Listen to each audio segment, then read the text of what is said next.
Alright, what is up, lads? Today I got a very interesting video, a little bit different, not like a day in the life of or anything like that, but more of an educational style of video.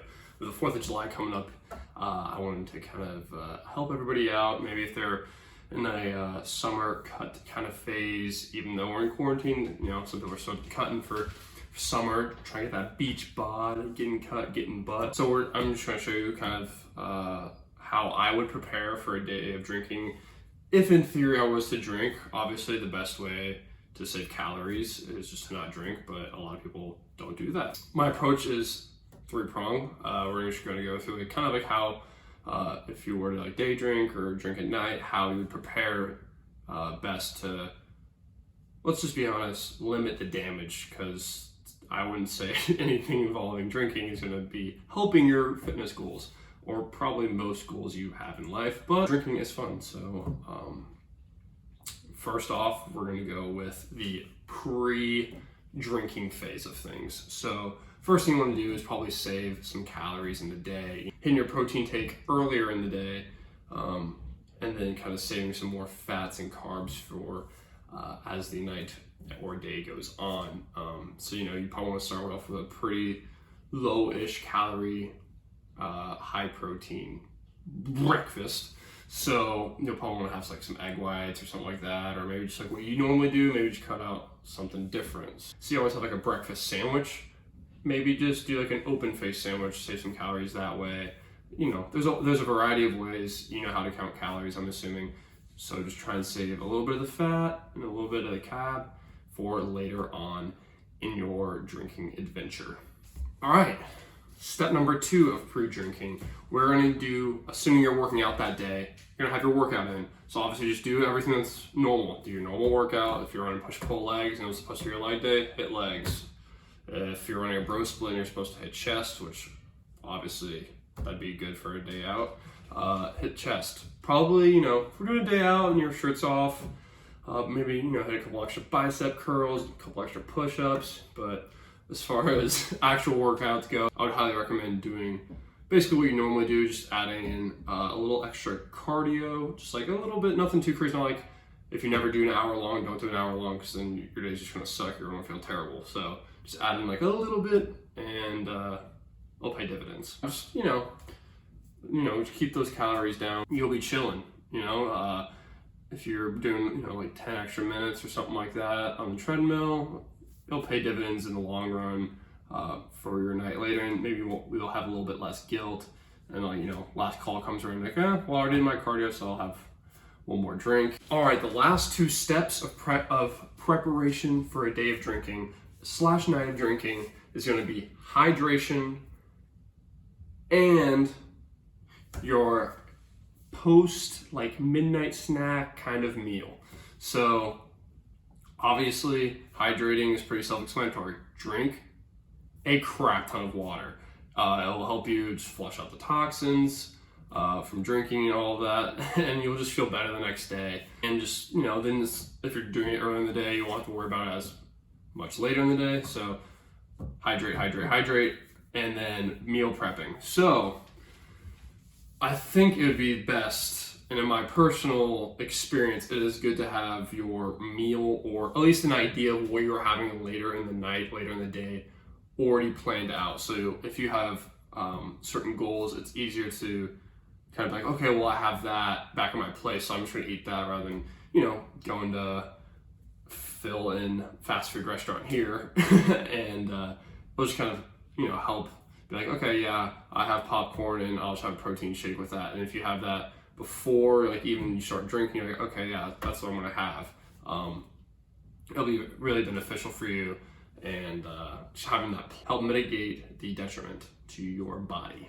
All right, so now is the fun part of the day. This is when you're actually drinking. So I would highly recommend doing liquor with low to no calorie mixers. So for example, right here I have this Jose Cuervo margarita mix. And I also have Mountain Dew. I don't know what you mix with Mountain Dew, but it's the only diet soda I had, so bear with me. But anyway, so 4 ounces of this is 110 calories. 12 ounces of this, 0 calories. So say you're gonna have a mixed drink of like, let's just say tequila, because that's what's in margarita. So obviously you want to have lower calorie mixers. The only thing in a liquor drink with no calorie mixer is the liquor. That's the only calories you'll have, versus a higher calorie mixer where this is actually more calories than the alcohol. Alright guys, I was editing the video and I realized I did not include a website that I thought would be very beneficial. It was called like Get Drunk Not Fat or something like that. And so what it is, it's like a database of like all the possible drinks really I could ever imagine. Some I've never heard of before, and basically just had like their calorie content and gave them like a score based on like alcohol versus calorie ratio. So like one was like ethanol, which obviously you can't drink, but it was just like that was like the gold standard. And then like Everclear, and then like pure liquor, and like liquor with like low calorie mixers, and then it had like a bunch of beers and everything. It had like, obviously the worst one was like non-alcoholic beer, which obviously like that's a bad score. Like 0 alcohol to high calorie, it's like a 0. Like soda would be trash. So anyway, I thought I would include that in, and yeah, so I will include that link in the description. Tip number 2, for when you're getting lit, will be to hydrate. You're going to see that on all 3 tips, I'm just going to be honest. Hydrating will help you flush out the toxins, make you feel better the next day. Just keep hydrating. You don't want to be the guy throwing up. Keep hydrating.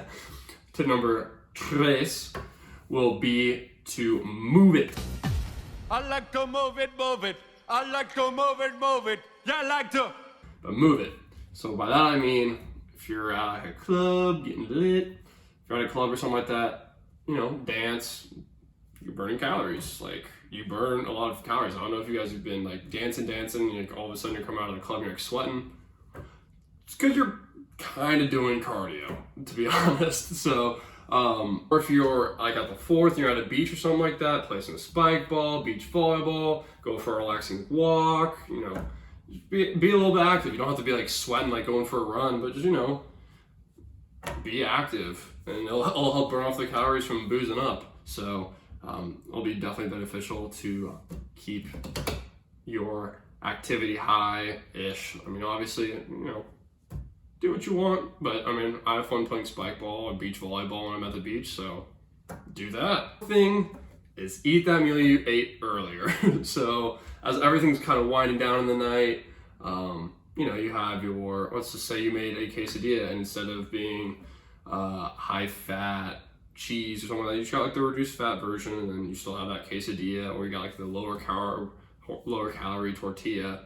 All of a sudden, instead of it being like a 500 calorie Crunchwrap Supreme from Taco Bell, which are amazing by the way, you get like this, you know, tortilla, it's 80 calories, the cheese, you put on what you want, and you make a chicken quesadilla. All of a sudden you got your protein, you've mitigated mitigated your fat intake. Jeez, I could not talk. You've mitigated your fat intake from the reduced fat cheese, and reduce your carbs, and all of a sudden it goes from like, you know, depending on obviously what you used, it can go from like 500, 600, even 700 calories with the sour cream and stuff. But if you just do chicken, cheese, and tortilla, you know, you'll get closer to a little bit, like 3, and it still satisfies that like drunk food craving that everyone so desperately desires at 2 a.m. in the morning. Now you have had your fun, you're heading home, you know, maybe you're doing cardio later, you know, some midnight cardio, who knows, if you're lucky. And we're heading that way. So what can you do now to kind of help reduce your mess up of your diet? Or let's not call it a mess up. Life got in the way and you enjoyed life. Guess what it is? Hydrate. It'll reduce your hangover. It'll help flush out the toxins. You will be feeling so much better the next day if you just continue hydrating throughout beforehand, throughout the night, and then afterwards. I always try and chug if I ever do drink, which I never do. But if I were to, I would definitely drink water like right before bed, and like when I get home, try and, you know, maybe chug like cup of water or something like that right when I get back. Then after with your meal that you're having, if you had your pre-cooked meal, all of a sudden you got 32 ounces and you'll be leaving your system quite nicely, and you'll feel a lot better the next day. No headaches, no one wants to feel that groggy feeling the next day. Okay, so next, step 2 of part 3.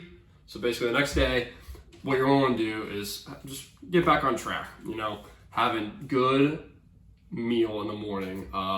Maybe prioritize some like egg whites with spinach, peppers, something like that. There's something that makes you feel good and like get some of those micronutrients that you definitely had zero of the day before.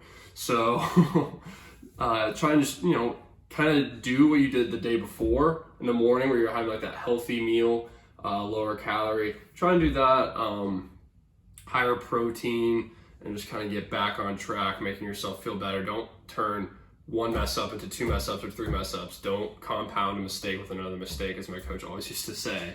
So don't just let one mistake be one mistake. Don't mess up on your drinking and say screw the diet that night and then wake up the next day. I was like, well, I screwed up last night, so I'm just gonna go to Wahoo. Although Waffle House is delicious, I love it. It's not the best for your goals, your fitness goals. You have some carbs though, especially some fast acting ones. I'd suggest, if I had to suggest a meal, like straight up, it would be like a banana with just like some other fruit, some egg whites or egg yolks, maybe some oatmeal because it'll help like absorb, just all the whatever you got going on in there. I don't know what you did the night before. I don't know what you did. So, get some oatmeal. It definitely help absorb all whatever is going on in your stomach. I don't know what you swallowed the night before. Next thing, I would suggest after you have your breakfast, maybe go for a little walk. A lot of people will say like sweat, like you can go to a sauna, but you might as well burn some calories while you're doing it. Sauna's not gonna really you're not gonna burn that many calories. You'll sweat out all the toxins and whatever you did the night before.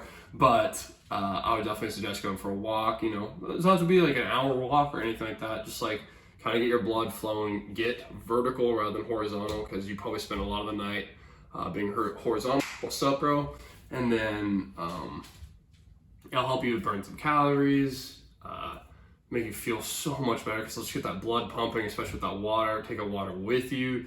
Drink water. Don't drink. Drink water while you're walking, and you'll just feel so much better. It'll help just speed up like the recovery process. The last tip I have for the whole recovery process is going to be delay train the next day. Obviously, it's probably goes without saying, a lot of people probably won't train at all, but should you have to train the next day or want to train the next day, because I feel a lot better about myself because at least I did something productive that day, and I kind of make it like not a punishment, but like, all right, you gotta get back on track right away, so why don't you do it now? So what I do is I train, but at least delay it a little bit later in the day. You don't want to be waking up like, all right, let's go hit some PRs on deadlift real quick while I'm still kind of hungover. No, you're gonna push that thing back a little bit later in the day. Obviously, if you're going on like a vacation, you're planning on going multiple days in a row, this probably isn't advisable. You probably just want to get on the walk in the morning, like I mentioned in the last tip, and then train shortly afterwards or something like that. But for a more isolated, like one night, like a Saturday night on a random weekend, if you're planning on training on Sunday, push it to like 2, 3, 4, 5 rather than like 10, 11 a.m. And then lastly, the last tip I have, and I'm gonna quote one of my friends. He used to always says to me, and it pissed me off because he would just say it about stuff that I was taking too seriously, and it's just, it ain't that deep. It ain't that deep, bro. Like everyone, like fitness is a big deal to me. It matters a lot to me. It's one of the things I value highest in my life. It's definitely my favorite hobby, and I thoroughly enjoy it, but it ain't that deep. Like, don't be the guy at the bar or when you're hanging out with your friends like, oh wait, how many ounces did you put in? Like, how much tequila was that? I don't know, dude. I'm just hanging out with my friends. I'm trying to hang out. Like, don't be that guy, okay? Like, your friends will stop liking you, I can promise you, because you're always going to be talking about, calories this, calories that. It's not that deep. You're probably going to forget 3 drinks anyway. So just don't worry about it. Try and mitigate the loss that you had, and not mistake, but the choice you made, and just try and have it not be as big of a hindrance. Just reduce what you did the day before and the damage it could have long term, or on your goals and your fat loss goals or whatever goals you may have. So don't worry about it. Have a good time. Enjoy life. Life is short, especially with the pandemic and everything that's going on. I think we've all kind of realized, you know what? Life is short. You won't realize when something like going to a restaurant will be taken away from you. So enjoy it, have fun, and try and not make it completely ruin your goals. But I mean, at the end of the day, you're going to need to do a lot of drinking to add 1 pound of fat. Like, so much drinking. So my main tip, my number 1 tip, would be just to reduce the drunk food. If you reduce drunk food, it'll help. But at the end of the day, have a good time, enjoy yourselves, stay safe. Call Ubers, call Lyfts, call whatever you need to stay safe. Found this valuable, brought value to your life in any way, shape, or form, just please like, comment, subscribe. It helped me a lot to keep me pursuing this goal of mine. All right, I will see you guys in the next video.